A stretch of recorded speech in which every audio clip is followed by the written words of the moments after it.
এবার আমরা দেখে নেবো এই যে তিনটি যুগের কথা আমরা পড়লাম, প্রাগৈতিহাসিক, প্রাগৈতিহাসিক এবং ঐতিহাসিক।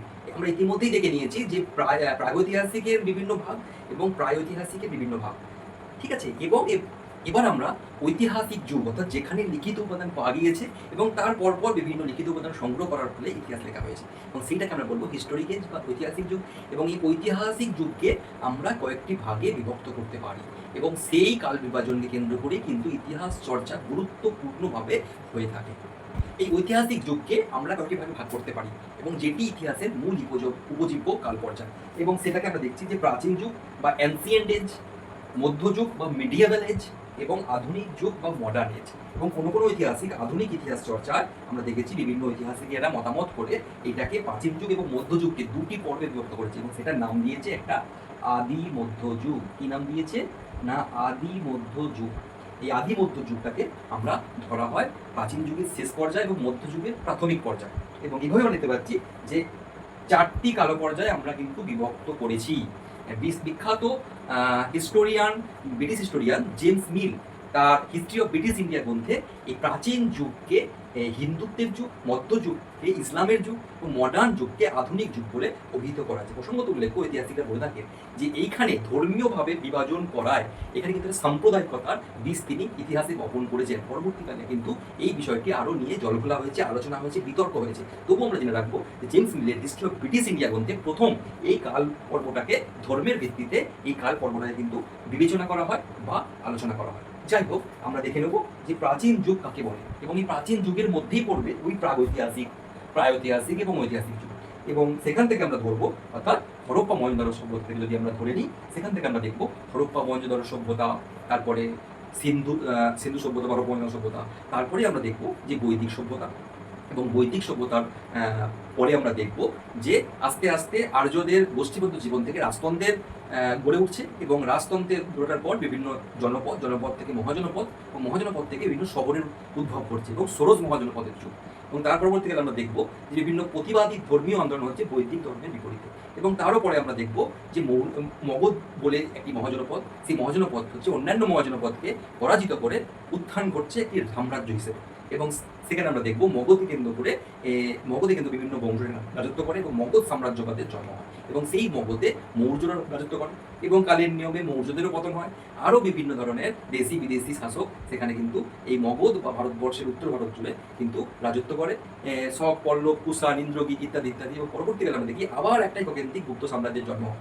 অর্থাৎ আমরা এই গুপ্ত সাম্রাজ্য পর্যন্ত আমরা দেখবো যে প্রাচীন যুগ, অর্থাৎ হরপ্পা মহেঞ্জোদারো থেকে গুপ্ত যুগ পর্যন্ত, অর্থাৎ গুপ্ত যুগ হচ্ছে খ্রিস্টীয় 5ম শতাব্দী, সেই সময়কে আমরা বলবো যে গুপ্ত যুগ পর্যন্ত প্রাচীন যুগ। এবং গুপ্ত যুগ থেকে ইসলামী যুগের শুরু পর্যন্ত, অর্থাৎ আমরা দেখে নেব যে খ্রিস্টাব্দ পর্যন্ত আমরা দেখব, অর্থাৎ প্রাগৈতিহাসিক যুগ থেকে বিফোর খ্রিস্ট যুগ থেকে বা খ্রিস্টপূর্বাব্দ যুগ থেকে 500 খ্রিস্টাব্দ পর্যন্ত আমরা দেখব যে এটি প্রাচীন যুগ, অর্থাৎ গুপ্ত যুগ পর্যন্ত প্রাচীন যুগ। এবং গুপ্ত যুগ থেকে 550, আমরা যদি তরিতে ধরে নিই 550 থেকে মোটামুটি 1206 পর্যন্ত আমরা দেখব আদি মধ্যযুগ। এবং এই 1206 থেকে একেবারে আমরা 1707 পর্যন্ত দেখে নেব, এটাকে আমরা মধ্যযুগ। এবং 1707 বা কোন ঐতিহাসিকের মতে 1757 থেকে একেবারে আজকের দিন পর্যন্ত বা ইতিহাসের 1964 খ্রিস্টাব্দ পর্যন্ত বা তারও পরবর্তীকাল পর্যন্ত, যেহেতু 1964 কাল পর্যায় পর্যন্ত ভারতবর্ষের ইতিহাসে মাইলস্টোন হিসেবে ধরা হয়। এবং তাই জন্য আমরা দেখতে পাবো যে এই পর্যন্ত আধুনিক যুগ বলা হয়। এবং আধুনিক যুগের পরবর্তীকালে আজও পর্যন্ত ইতিহাস চর্চা ঘটে যাচ্ছে, এবং এটা কিন্তু আল্ট্রা মডার্ন যুগ হিসেবে বা উত্তর আধুনিক যুগ হিসেবে বা স্বাধীনতা পরবর্তী বা স্বাধীনতা উত্তর যুগ হিসেবে কিন্তু আমরা জানি, সেইটাকে কিন্তু আমরা এই বিষয়ের মধ্যে আনবো না। এটাও কিন্তু একটা যুগ হতে পারে, বা স্বাধীনতা উত্তর যুগ বা স্বাধীনতা পরবর্তী যুগ বলে অভিহিত করা যেতে পারে। এই যুগগুলোকে আমরা কি বলবো না ঐতিহাসিক যুগের কাল বিভাজন। এবং দু একটা ছোট ছোট বৈশিষ্ট্য এখানে আমরা বলে দিই না, এখানে প্রাচীন যুগের বৈশিষ্ট্য আমরা যদি দেখি, বিভিন্ন সাম্রাজ্য এসেছে, সাম্রাজ্য পতন ঘটেছে, আবার নতুন সাম্রাজ্য গড়ে উঠেছে, এবং সবটাই কিন্তু সোর্সের উপর নির্ভর করে গড়ে উঠেছে। এবং বিশেষত প্রত্নতাত্ত্বিক উপাদানের উপর নির্ভর করে প্রাচীন যুগের ইতিহাস, এবং লিখিত কিছু উপাদানের সাহিত্যিক উপাদান, বৈদেশিক পর্যটকদের বিবরণ, বিভিন্ন রাজসভার কবিদের, বিভিন্ন ধরনের কবি, সাহিত্যিক, অর্থনীতিবিদ, রাষ্ট্রবিজ্ঞানীদের, প্রধানমন্ত্রীদের বিভিন্ন লেখাপত্র, বিশেষত কৌটিল্যের অর্থশাস্ত্র, মেগাস্তিনিসের ইন্ডিকা, বিভিন্ন গ্রন্থ থেকে এই প্রাচীন যুগের কথা জানা যায়। দ্বিতীয়ত আদি মধ্যযুগ। আদি মধ্যযুগের বৈশিষ্ট্য হচ্ছে এই যুগে সামন্ততন্ত্রের বিকাশ ঘটেছিল, অর্থাৎ সামন্ততন্ত্র, এবং এই সামন্ততন্ত্রের বিকাশটা গড়ে উঠেছিল অগ্রহার বা ল্যান্ড গ্র্যান্ট সিস্টেমের মধ্য দিয়ে। যারা ইতিহাসের ছাত্রছাত্রী নতুন ভর্তি হয়েছে তারা এই অগ্রহার ল্যান্ড গ্র্যান্ট সম্পর্কে ডিটেলসে জানবে বই পড়তে পড়তে, একটা ছোট্ট করে ধারণা কিন্তু রেখে যাবে। এবং এই সময় থেকে আমরা দেখতে পাচ্ছি যে কোনো একটা এককেন্দ্রিক শাসন ব্যবস্থা কিন্তু গড়ে উঠছে না, ছোট ছোট রাজ্যে বিভক্ত হয়ে যাচ্ছে। কোথায় বাংলার পাল, সেন, বা বিহারের গুর্জর, দাক্ষিণাত্যের রাষ্ট্রকূট, পশ্চিমের মালবের গুর্জর প্রতিহার, এইভাবে আমরা দেখতে পাচ্ছি ছোট ছোট একটা রাজতন্ত্র গড়ে উঠছে, এবং প্রতি রাজ্যের সঙ্গে এবং দক্ষিণ ভারতে চোল, চালুক্য, পল্লব এবং সেইগুলির মধ্যে একটা আন্ত সংঘর্ষ গড়ে উঠছে। এবং আমরা দেখেছি ত্রিশক্তি সংঘর্ষ কিন্তু এরকমই একটা সংঘর্ষ, যেখানে বাংলার পাল, রাষ্ট্রকূট এবং গুর্জর প্রতিহারটা কিন্তু নিজেদের মধ্যে প্রতিদ্বন্দ্বিতায় নেমেছিলেন। এবং এর বৈশিষ্ট্য হচ্ছে আদি মধ্যযুগের বৈশিষ্ট্য। তাহলে সামন্ততন্ত্র, অগ্রহার এবং ত্রিশক্তি সংগ্রাম এই আদি মধ্যযুগের বৈশিষ্ট্য। এবং মধ্যযুগের বৈশিষ্ট্য হচ্ছে প্রথমত আমরা দেখতে পাবো যে 712 খ্রিস্টাব্দে সুদূর আরব থেকে আরব জাতিরা ভারতবর্ষ আক্রমণ করে মোহাম্মদ বিন কাসেমের নেতৃত্বে। এবং তখনকার ভারতবর্ষ মানে হচ্ছে সিন্ধু প্রদেশ প্রধানত, এবং সিন্ধু রাজা তাহেরকে পরাজিত করে কিন্তু এখানে আক্রমণ চালায়। এবং মোহাম্মদ বিন কাসিমের পরবর্তীকালে এই আরবিয়ানরা বা মধ্যপ্রাচ্যের যে সমস্ত ছোট ছোট যাযাবর জাতি ছিল, সেই জাতি ভারতবর্ষের পথ চিনে যায় এবং তারা কিন্তু কি বিভিন্ন সময় আক্রমণ করে। এবং সুলতান মাহমুদ, আমরা দেখেছি সুলতান মাহমুদ এইভাবে কিন্তু ভারতবর্ষে এসেছে, লুণ্ঠন করেছে এবং বিপুল সম্পদ নিয়ে আবার তার দেশে ফিরে গেছে। এবং এইভাবে আমরা দেখতে পাচ্ছি মধ্যযুগটা আক্রমণকারীদের যুগ হিসেবে, অর্থাৎ মুসলিম বা ইসলাম ধর্মাবলম্বী মানুষদের আক্রমণের যুগ হিসেবে চিহ্নিত। এবং আমরা দেখেছি যে 712 থেকে 1206 পর্যন্ত তারা কিন্তু এসেছে, লুণ্ঠন করতে চলে গেছে। এবং 1206 খ্রিস্টাব্দে দেখেছি আমরা মোহাম্মদ ঘুরির নেতৃত্বে ভারতবর্ষে কি হচ্ছে না, 1206-এর আগে থেকেই কিন্তু চেষ্টা চালানো হয়েছে। এবং আমরা জানি তরাইনের প্রথম এবং তরাইনের দ্বিতীয় যুদ্ধে দিল্লির চৌহান বংশীয় রাজা পৃথ্বীরাজ চৌহানকে পরাজিত করে মোহাম্মদ ঘুরি জয়লাভ করেছে। এবং মোহাম্মদ ঘুরি এই 1090, 91, 92 খ্রিস্টাব্দ থেকে 1206 পর্যন্ত নিরন্তর সংগ্রামের মধ্য দিয়ে ভারতবর্ষে এই মধ্যযুগের যে বৈশিষ্ট্য, অর্থাৎ ইসলামিক একটা স্টেট তৈরি বা ইসলামী সাম্রাজ্য, অর্থাৎ ইসলামী সাম্রাজ্য বা সুলতানি সাম্রাজ্যের জন্ম দিয়েছিল, যার জন্ম হয়েছিল 1206 খ্রিস্টাব্দে। এবং এরপরে আমরা দেখেছি সুলতানি বংশের বিভিন্ন বংশ সেখানে রাজত্ব করেছে। সুলতানরা দাস বংশ, খলজি বংশ, তুগলক বংশ, সৈয়দ বংশ, লোদি বংশ। এবং লোদি বংশের শেষ শাসক ইব্রাহিম লোদিকে আক্রমণের মধ্য দিয়ে, পরাজিত করার মধ্য দিয়ে বাবর, সুদূর ফারঘানা রাজ্য থেকে আসা বাবর নামক একজন তুর্কি জাতি, সে কিন্তু ইব্রাহিম লোদিকে পরাজিত করে এখানে মুঘল যুগের পত্তন ঘটিয়েছে বা মুঘল যুগের প্রতিষ্ঠা করেছে। তাহলে এই মধ্যযুগকে যদি আমরা ভাগ করি তাহলে বলবো আমরা সুলতানি যুগ আর মুঘল যুগ। এবং মুঘল যুগের আমরা জানি যে মুঘল সম্রাটরা রাজত্ব করেছে। বাবরের পর হুমায়ুন এবং আকবরের মাঝামাঝি কিছুটা শেরশাহ নামে একজন কিন্তু সুরি বংশীয় রাজা রাজত্ব করেছিলেন হুমায়ুনকে পর্যদস্ত করে। এবং তার পরবর্তীকালে মহান সম্রাট আকবর, জাহাঙ্গীর, শাহজাহান এবং ঔরঙ্গজেবের মতো গ্রেটার মুঘল সম্রাটরা কিন্তু এই মধ্যযুগকে দাপিয়ে মুঘল সাম্রাজ্যের একটা গুরুত্বপূর্ণ ভূমিকা করেছে এবং ভারতবর্ষকে শাসন করেছে। এবং কেউই এটা কিন্তু এই সুলতান মাহমুদের মতো, গজনীর সাবক্তগুনের মতো তারা কিন্তু এসে লুণ্ঠন করে চলে যায়নি। ভারতবর্ষকে ভালোবেসেছে, ভারতবর্ষে বসবাস করেছে এবং ভারতীয় হয়ে উঠেছে। এবং কখনোই আমরা আকবরকে বিদেশি বলবো না, আমরা অবশ্যই তাকে ভারতীয়ই বলে অভিহিত করবো। এবং এর পরবর্তীতে আমি দেখেছি যে মুঘল সম্রাট ঔরঙ্গজেব 1707 খ্রিস্টাব্দে তিনি কিন্তু মৃত্যু হয়েছে তার। এবং এই 1707 খ্রিস্টাব্দ থেকে পরবর্তীকালে আমরা পরবর্তী মুঘল সম্রাট যারা ছিল অতীব দুর্বল এবং অযোগ্য, তারা কিন্তু কিছু বছর রাজত্ব করেছে। এবং 1757 খ্রিস্টাব্দ পর্যন্ত তারা কিন্তু মোটামুটিভাবে এই দিল্লিকে কেন্দ্র করে কিন্তু ছোট্ট হলেও রাজত্ব ছিল। এবং পরবর্তীকালে আমরা দেখেছি যে 1707-এর পরবর্তীকালে বিভিন্ন ইউরোপীয় বণিকরা এখানে বাণিজ্য করতে এসেছে এবং বাণিজ্য করতে এসে কালক্রমে বাণিজ্যের মানদণ্ড বণিকের রাজদণ্ডে রূপান্তরিত হয়েছে। এবং 1757 খ্রিস্টাব্দে আমরা দেখেছি যে পলাশির যুদ্ধের মধ্য দিয়ে ব্রিটিশ ইস্ট ইন্ডিয়া কোম্পানি নামক একটি বাণিজ্যিক গোষ্ঠী বাংলা তদানীন্তন নবাব বা শাসক সিরাজউদ্দৌলাকে পরাজিত করে পলাশির যুদ্ধের মধ্য দিয়ে ভারতবর্ষের বা বাংলা তথা ভারতবর্ষকে তারা এক প্রকার দখল করে নিয়েছিল। এবং তার পরবর্তীকালে আমরা দেখতে পাবো যে বাংলায় কেন্দ্র করে সমগ্র ভারতবর্ষকে তারা কিন্তু বিভিন্ন দেশীয় রাজ্যকে আক্রমণ করে পরাজিত করে তারা কিন্তু কি করেছে না, এখানে ভারতবর্ষে ব্রিটিশ সাম্রাজ্যের বিস্তার ঘটেছিল। এবং প্রথমে কোম্পানি শাসন ব্যবস্থা ছিল, পরবর্তীকালে সে ব্রিটিশের অন্তর্ভুক্ত হয়ে গেছিল। এবং এর ফলে আমরা দেখতে পাচ্ছি 1757 থেকে 1707 থেকে পরবর্তীকালের যে ব্রিটিশ পিরিয়ডটা বা ব্রিটিশ পর্বটা, তাকে আমরা বলবো আধুনিক যুগ বলে আমরা কিন্তু অভিহিত করবো। এবং ব্রিটিশ যুগে আমরা দেখেছি প্রাথমিক পর্বে ব্রিটিশের ভারতবর্ষে এসেছে, বাণিজ্য করেছে, বাণিজ্যের মানদণ্ড রাজদণ্ডে রূপান্তরিত হয়েছে, সমগ্র ভারতবর্ষকে রাজত্ব করেছে, জয়লাভ করেছে, রাজত্ব করেছে, বিভিন্ন শাসন ব্যবস্থা তৈরি করে প্রায় 200 বছর তারা কিন্তু রাজত্ব করেছে।